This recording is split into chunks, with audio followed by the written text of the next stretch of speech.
FOMO. Hello, FOMO Sapiens. This is not going to be your standard FOMO Sapiens episode where I have a quote from the guest and then I say who they are and then I introduce myself and then we have a theme song. It's all different this week. We're going to mix things up because I have something special to tell you about. And if you listen to After Hours on Monday, you already know this. And if you're not listening to After Hours, I highly encourage you to start listening to After Hours because it's a great space to talk about some other things. But on the episode, I talked to you about the fact that for the first time in my life, I have come out with a course that's based on my 2016 book, The 10% Entrepreneur, Live Your Startup Dream Without Quitting Your Day Job.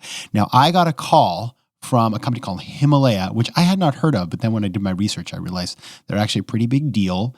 And they said, we want to do something with you. We want to do a course that is basically kind of like a podcast. So it is episodic, just like a podcast, and every episode is part of the course. And my course that I created about the 10% Entrepreneur is 10 episodes. They're all about 15 or 20 minutes. And it really takes you into not just when I talk about the book. So the book is out there already. I hope you've read it. Maybe you haven't. Maybe you have. If you haven't, check it out if you're into that sort of thing. But the great thing about a course is you can go a lot deeper because I have learned so much in the 4 years since that book came out, or 5 years now. I guess it's 2021. My goodness, how time flies. And I have learned so much. I've seen people doing these things. And so now I just have a lot more to say about the topic.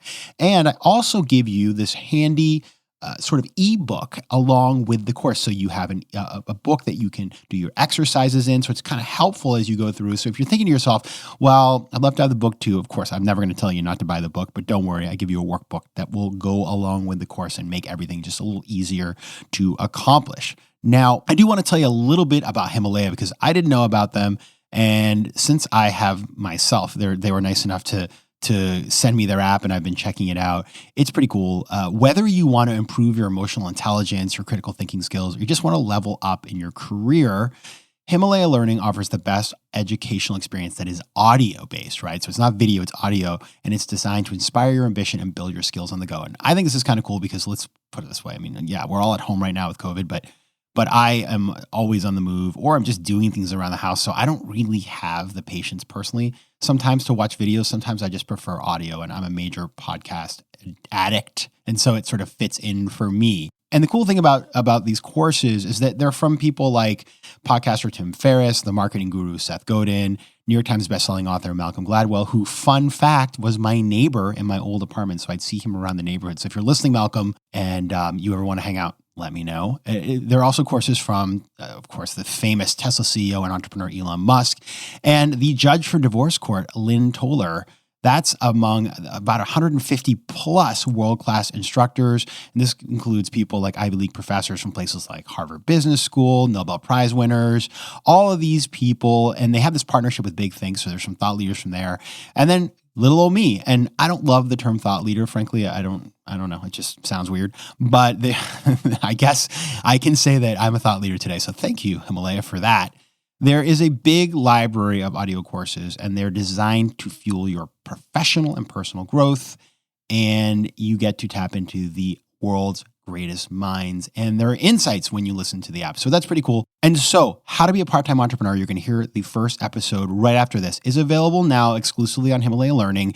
And you can go get a 14-day free trial and check out the course at himalaya.com/part-time. That's PARTTAME, and use the promo code part-time at checkout. Okay, that's all you got to do.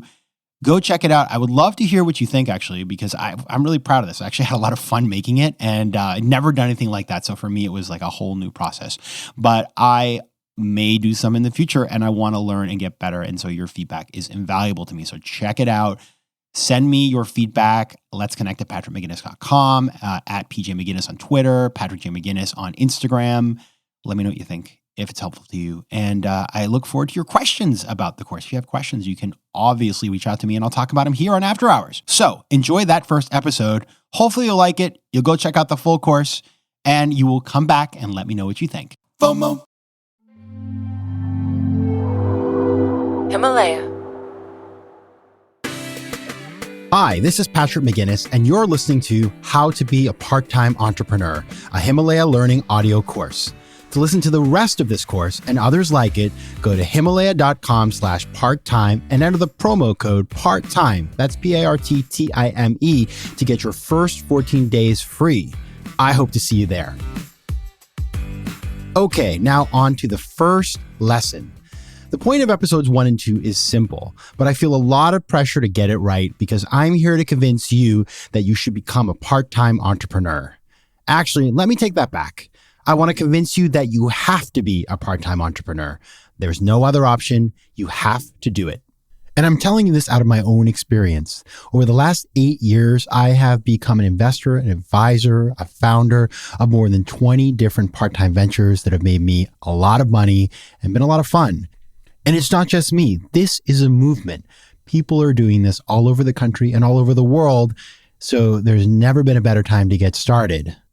To show you why, I first need to talk about the 3 big trends that are completely redefining how we work and how entrepreneurship fits within your career and within your life. Now, let me warn you, the first one is pretty depressing. Don't worry though, the second one's pretty exciting. But unfortunately, the third one's pretty shocking. So, I want you to prepare yourself for a little bit of an emotional roller coaster in this lesson. Let me start with trend number 1. That's the depressing one. I call this first trend, one job is never enough. Now, I want you to think back to the good old days before the internet, before globalization, when your parents or maybe your grandparents or maybe even you were working in that corporate job or that government job, that stable job in corporate America or corporate wherever it is that you live.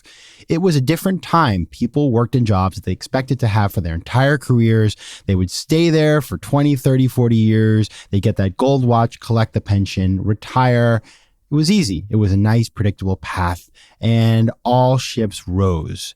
Now, let's think about what careers are like today. First of all, most people don't even like their jobs. A 2015 Gallup study of the state of the American workforce found that nearly 70% of people are either not engaged or actively disengaged when it comes to their jobs. Another stat that I love is the fact that 91% of millennials expect to stay no more than 3 years in any particular job. At that pace, a typical worker will bounce around 20 or so times in the course of a career. So that stable job of the old days, clearly not in effect these days. In fact, over the last few decades, the old way of doing things, the mindset of work hard, keep your head down, and move ahead slowly disappeared. And frankly, it sounds a little boring, so I think that's okay. But still, it's not easy to navigate your career in the current age. And part of the reason that is the case is the fact that the global economy oscillates now from one economic crisis to another with disturbing regularity. In fact, there's been an acceleration in crises. When I was a kid, I remember back in 1987, the stock market crashed. In fact, I was investing fake money at school in the stock market club. And I remember looking at the newspaper the next day because that's how you find out the price of a stock and crying because my stock in IBM had crashed. Then, once I got out of college in the early 2000s, I remember the NASDAQ crash. Now, the NASDAQ fell from 5,000 to 1,300. Tech market crashed. Lots of companies went bankrupt. It was crazy. I was there for it, and I can tell you it was shocking. Then we had 2008, the global financial crisis, bigger than both of those. And I was working in the middle of that. I'll tell you about that later. And it was amazing to see entire companies disappear in the course of a weekend. And now we have 2020, the pandemic. I don't need to tell you more about that, but we'll get into it later. But here you see lots of crises. It's not like I remember after 2008, people saying, oh, this is such a crisis. It's once in a lifetime crisis. Not true. Crises have become common, and it's really hard to avoid them no matter what you do for a living. Economic cycles aside, though, it's nearly impossible to plan for the long term thanks to mergers, offshoring, globalization, outsourcing, and downsizing that continually shape the contours of the modern workplace. And that, my friends, is why one job is not enough. Because no matter what you do, whether it's a financial crisis, whether it's a merger, it's outsourcing, it's globalization, no industry has been untouched by the forces of technology and globalization. Just think about the people you know in your life. How many have avoided these things? Not very many. And the ones who do, by the way, according to the stats we talked about earlier, probably aren't even happy to begin with. This leads to the happy trend. Trend number 2, this is the one you can feel good about, and that is Entrepreneurship FOMO. We are in the midst of a global entrepreneurship boom. Entrepreneurs are sprouting up everywhere, not just Silicon Valley or New York City, but the heartland of America, Europe, Asia, Africa, everywhere. And as a result, all of the other people who aren't yet entrepreneurs are feeling the FOMO. And that's why I call trend number 2 entrepreneurship FOMO. But before we get to why that is so, let's look first at the statistics. The Global Entrepreneurship Monitor out of Babson College reported in 2019 that over 27% of adults in the United States were running their own businesses. And that is about double the rate of a decade ago. About 17% were managing new companies. That's companies that were less than 3.5 years old. And that's up from 8% a decade ago. And it's the highest in the 20 years of the report. So we see a clear trend towards increasing numbers of entrepreneurs, not just in the US. Of course, these numbers are focused on the US, but across the world. Now, why is that happening? What is going on? There are 2 factors that are driving the global entrepreneurship boom. The first is the stunning decline in what it costs to start a business. The second is the relative availability of financing. So let's get into each one of those. Let's start with the decline in the cost of starting a business, because that is a big barrier to entry no matter where you live in the world. And I want to tell you a story. Early in my career, the year 2000, we're talking the first wave of startups. I remember investing in companies that wanted to build a website, which at the time was sort of new, and it would cost hundreds of thousands of dollars to get a website up and running. Now, compare that to what it costs to put a website into action today. Costs maybe $10 a month with Squarespace. It could be even free if you use the right service. And so that is an incredible, incredible reality. The cost of building digital businesses has declined asymptotically to almost zero in the space of 20 years. It's kind of amazing. At the same time, think about another fun stat. The cost of a gigabyte of storage in the year 2001 was over $8,000. Today, basically, a gig of storage is free thanks to the cloud. Thanks, cloud. And so as a result of that and all of these other tools that we all use on a daily basis without even really thinking about it, things like Zoom and Facebook, Instagram, Squarespace, Google, Skype, because of all those tools, the cost of getting a business going is very, very low. In fact, we could get together, come up with an idea, put up a website, start promoting the idea or the business online using all those social networks that we use all the time, and potentially be selling a product within a couple of hours for minimum cost and minimum time invested. And that, my friend, is incredible. That is why we are seeing a global entrepreneurship boom. And if you're feeling a little depressed today, I got to tell you, just remember that, because that is great news for anybody who's ever wanted to start a business and work for themselves. Now, beyond the decline in the cost of starting a business, we see also the fact that financing for startups is much more available than it used to be. 20 years ago, if you wanted to start a business, you had to get on a plane and go to Silicon Valley and talk to some venture capitalists and raise millions of dollars to get it going. Now, sure, Silicon Valley still writes checks to investors, and they're big checks. But you and I, if we want to start our little business, we don't need to go anywhere. We can start it with no money, or if we decide we need some more money to get going, we can actually look within our own community. And in fact, we see angel investors, who are people that invest in the earliest and youngest companies, just little amounts of money. They live all over the world. There are angel groups everywhere today. And I've traveled all over the world. I've met with angel investors everywhere from the United States to Africa to Asia. There are people all over the world who are investing in startups, because you don't need to be a millionaire to invest in a startup anymore. In fact, you don't even really need to be 100,000-aire, as we're going to talk about later. And so I just want you to keep that in mind, that these angels, these people who are investing in startups, are also a big part of why we're seeing entrepreneurship everywhere these days. It's a big part of why you can become a part-time entrepreneur. We're going to talk about that in depth later on, but I just want you to remember that that's a big trend, and that's also part of the good news. And so if you think about the good news, the fact that starting a business is very inexpensive, the fact that there is investment around every corner, that is why you can find entrepreneurs everywhere. That's why probably the next door neighbor's kid is starting a business out of his bedroom. That's why your cousin started a business in her dorm room. That's why your aunt is selling things on Etsy from her house across town. Now, as a result of this, there is a sort of conventional wisdom out there that everybody should start a company, and that is the entrepreneurship FOMO.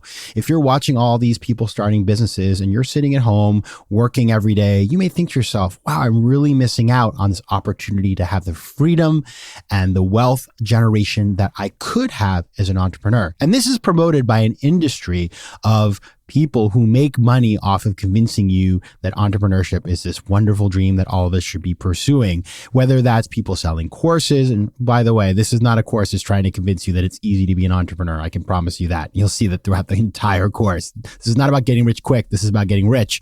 Or television shows, Shark Tank and Silicon Valley. It's the movies like The Social Network. It's all of the podcasts, the millions of podcasts that promote entrepreneurship without talking about its realities. And by the way, that is not my show, FOMO Sapiens. Beyond that, there are huge companies that have raised billions of dollars that are promoting this entrepreneurial dream in a way that's totally unrealistic.